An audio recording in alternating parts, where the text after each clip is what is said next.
Hi guys, welcome back to my channel. Hope you guys are having an amazing, gorgeous, abundant day. In today's video, we're going to do a Q&A all about ancestral connections. You guys literally always ask me questions about ancestors and things of that nature. I might do a part 2 because I don't think I have that many questions, and I know you guys wanted to ask me some questions. So if you have any questions that I'm not answering in this video, put them down in the comments and I'll write them down and create a part 2 if it's enough that I didn't answer in this video.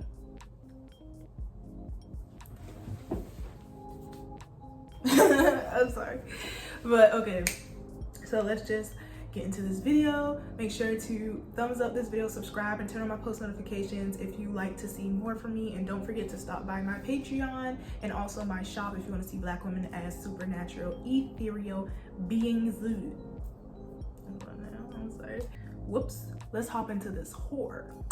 So the first question I got, or I'm going to be reading, is I meditate and second guess myself because I don't know if it's them talking or not. This is something you have to work on, and this really kind of pertains to your self-doubt and also intuition. You have to build up your intuition, and you also need to release any self-doubt you have about if it's actually them talking and if it's actually you talking. You will know if it's them talking depending on whatever gifts you have, because some people have clairaudience or like psychic abilities. You may actually hear them. You may get a thought in your head that is not your own, and that can be a sign as them talking to you. But you will know they're talking to you because it's like an instinctive feeling as well as a thought that you wouldn't normally think of, but you know it's them. So yeah, you'll definitely know it's them if you just continue to erase the self-doubt. That's literally it. So the next question I got is becoming paranoid and panicking when you're close to seeing them. That's something you have to do internal work on. You have to recognize that they're not there to hurt you. They're not there to scare you. This fear, you have to ask yourself, where is it coming from, and then work on that fear. That's pretty much it. It's not, I don't have like a, cause I don't get jumpy anymore. I don't know, this past year or these last few months, I'm just like, hey y'all, if y'all want to show y'all stuff in front of me, do so. Like I don't feel any panic energy. Like I don't feel anxiety or fear when I think of them showing themselves to me in this reality. So, and it took me a minute to come there. Like I wasn't afraid of them, I was just afraid of the whole concept. Like it's so fucking weird because I believe in an occult until that shit happened to me. Like I'll be like, oh yeah, of course I believe in ghosts and shit, and then I'm like, yeah, no demon coming around here. But your guides are not demons. They're not trying to scare you. They're not trying to, you know, take over your body or anything. Unless you have that gift, especially if you're in root work. Some people get, what is it? It's either ride, they jump into you. It's a certain word, and I'm gonna put it on the screen. But that's what they basically do. So if you're in root work and hoodoo and you have that, it happens. But yeah, just work on that fear. So fear of an evil spirit coming to me in disguise as a guide. You would know if it's an evil spirit because it would do things that are not in your best interest, as well as if you have that fear going into it, you're going to attract that. So what I think for you need to do is just not connect with your ancestors until you work over that fear of them trying to come to you as an evil spirit. Because if you're connecting with your guides and if you're doing it in a way where you're protected and you're also calling upon benevolent ancestors, there's no way an evil spirit or a trickster spirit can come and try to disguise themselves as your guide, because you would take the necessary steps in order to do so. So make sure your protection is up. Make sure that you are calling only on benevolent and also guides that have your bestest and highest good at heart, and you just dispel any negative energy or negative guides and spirits towards you, which there are numerous ways you can do so. A ritual before trying to connect with your guides is key, or cleansing your space before you try to connect with your guides is a good way. But I think if you're worried about this, you don't need to be connecting with your guides right now, because you can't attract them. If you're just like believing you, they're going to feed off your fear and your anxiety. I'm looking at these IG questions and I'm like, these are not questions. Like these are not questions. What are these? Heart chakra, lots of doubt. I don't know where I should lead with that. Like, I ask for questions, but I'm gonna try my best. I can't try my best with this because I don't know what they want me to do. But the doubts thing is something you have to do shadow work on. So if you have around a lot of doubts surrounding your ancestors and guides, which pretty much I had those. I'm not gonna say everybody, I'm not gonna speak for everyone, but I had doubts and shit. You just work on it with them because they're really kind, especially my ancestors. They're really kind when I start to like doubt them, and I'll come back and be like, okay, honestly, blah blah blah, these are my intrusive thoughts, these are my anxiety filled thoughts, can you help me dispel them? And they do. Like, they remind me of the things that they've done for me, they remind me of the things that I've done for them, and things of that nature to help me dispel my anxiety and my fear and my self-doubt. And then afterwards I apologize to them and they accepted it and everything is fine. So I recommend doing that because this is a relationship. Like, you don't have to lie to them about how you're feeling and things of that nature. Just work it out with them. Letting emotions cloud my consistency and discipline goes on for days, but they wait. This here, you have to use, really, you have to use discipline. You have to use consistency. What I'm feeling here, or what I'm getting from this message, is that you don't do it. You only do it when you're motivated to do it. And you have to use discipline. You have to use that in order to get shit done. Like, of course they're gonna understand, but once it gets to a point that you consistently do it, you have to sit down with yourself and say, okay, what the fuck do I need to do and make sure that my ancestors are good, and I'm just not asking them for shit constantly, and then they don't receive something for the hard work they're doing. You have to set yourself a schedule. Like, you have to be proactive. What can you do to stop yourself from letting your emotions cloud what you're doing? And even ask them, like, what can they do to meet you halfway, and what can you do to meet them halfway? All right, you have to find a solution. I'm sorry for the background noise. So one said, I used to be able to interact with them, but now it feels like they're distancing. Once again, all you have to do is ask. I feel like a lot of y'all, the answer to these questions is like literally ask them, and it's like y'all scared to ask them, okay, why are you distancing yourself? Why can't I hear you? Why aren't I doing it? Like, you ask why. Like, ask them why they're doing these things, and they will tell you. And then after they tell you, or you come to a conclusion when you have a download, you're going to figure out what you need to do in order to build that connection, in order to rebuild that connection or reestablish it. So just ask them why they're distancing themselves. My ancestors, have y'all? Yeah, they never distanced themselves from me. It's literally me distancing myself from them. It's vice versa. When I'm in a state of depression, like, I'll come back after like a day or two, but now I'm cutting that shit out. Like, whatever I feel sad, y'all just gonna be there with me. So literally ask them and they'll let you know. So someone said where to even start. I have a video on that, go ahead and check it out.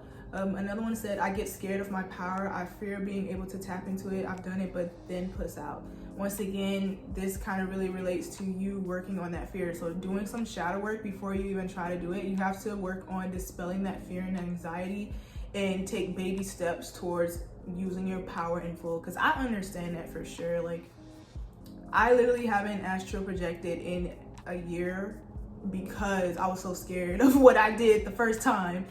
But now I'm ready to go back into it. And it literally just took me a year of building up the confidence and the courage to do it again. And I can't wait. I'm ready. I already cleansed my place. I just want to make sure it's cleansed thoroughly, and that my cousin is here. She don't need to be here, but still. Okay, so yeah, that's what I recommend. Another one is, instead of listening to them try to send me messages, I feel like I scare myself out of it. This I understand too. What you need to do is really quiet your mind. Depending on how messages are received to you, they don't have to be in your mind. So you can ask them to send you a sign via angel numbers around you, via in your reality. So like, be like, okay, I have this question. Tell me 111 for yes, or 555 for no. Or if you have a question or answer, you can ask them to bring it to you in a different way where you don't have to be scared, and they will do that. So that's pretty much it for the questions. Like I said, it wasn't really a lot of questions, and they weren't actually questions. But still, I hope you got some guidance from this. But I am going to give a few tips of my own towards this end. The first tip I really want to give is give it time. Like, one of the questions that I really get a lot is okay, my ancestors aren't contacting me. It's taking a very long time for them to do so. What am I doing wrong? Etc., etc. The thing is, nothing.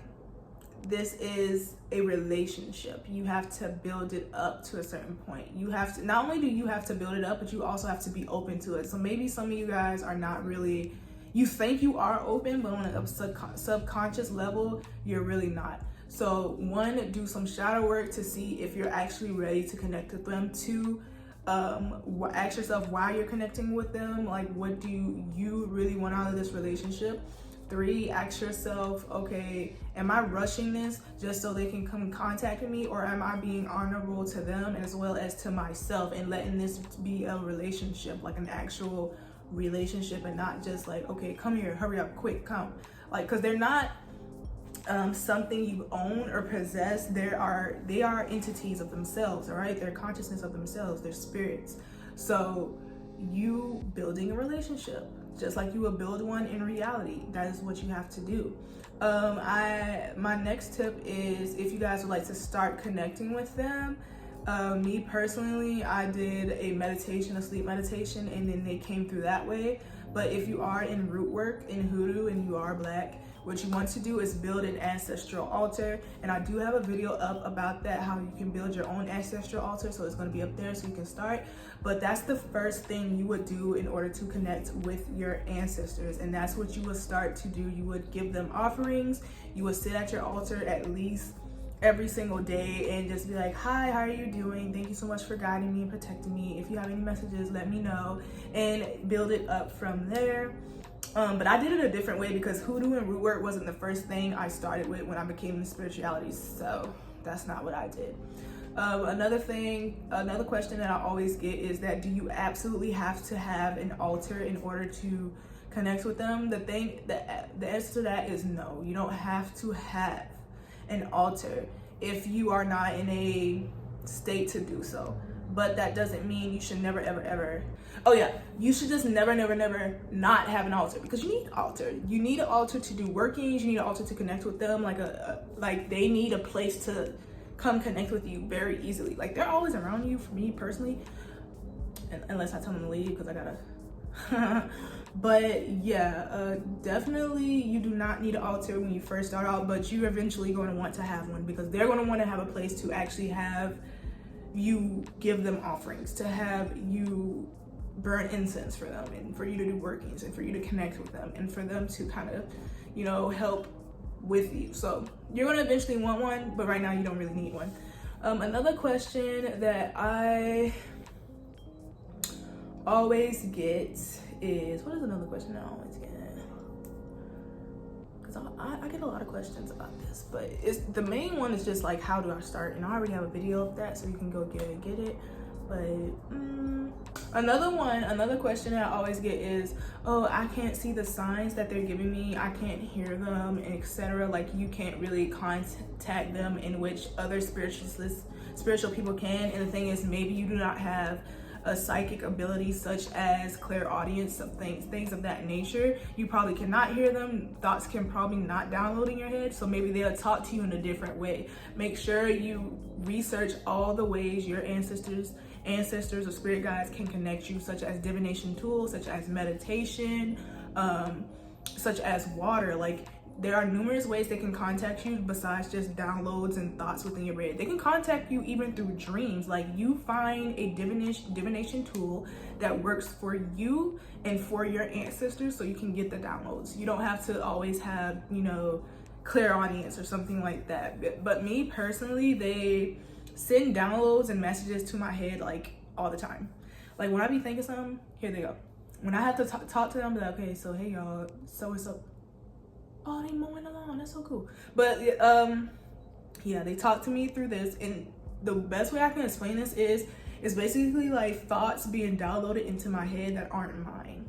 So that's how I came to recognize which is which. And over the years, it became louder and more clearer. And especially when I get like high and I smoke, especially when I get high and I smoke, they be loud as fuck. Like, they just be coming through. They be like, hey, hey, because they be high too. So, like, things like that. So that's what comes in for me, and that's how I connect with them. But really just research any divination tool.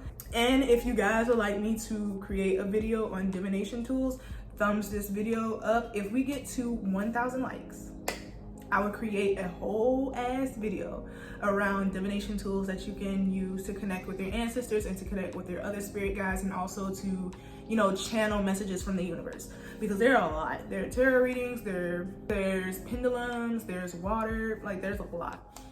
So yeah, but yeah, that's the end of this video. I hope you guys enjoyed it and gained some information from it. And like I said before, if you have any other questions, leave them down in the comments below, and I'll make a part 2 to this video. Make sure to thumbs up this video, subscribe, and turn on my post notifications so you won't miss a video from me. And I'll see you guys next time. Bye, my loves.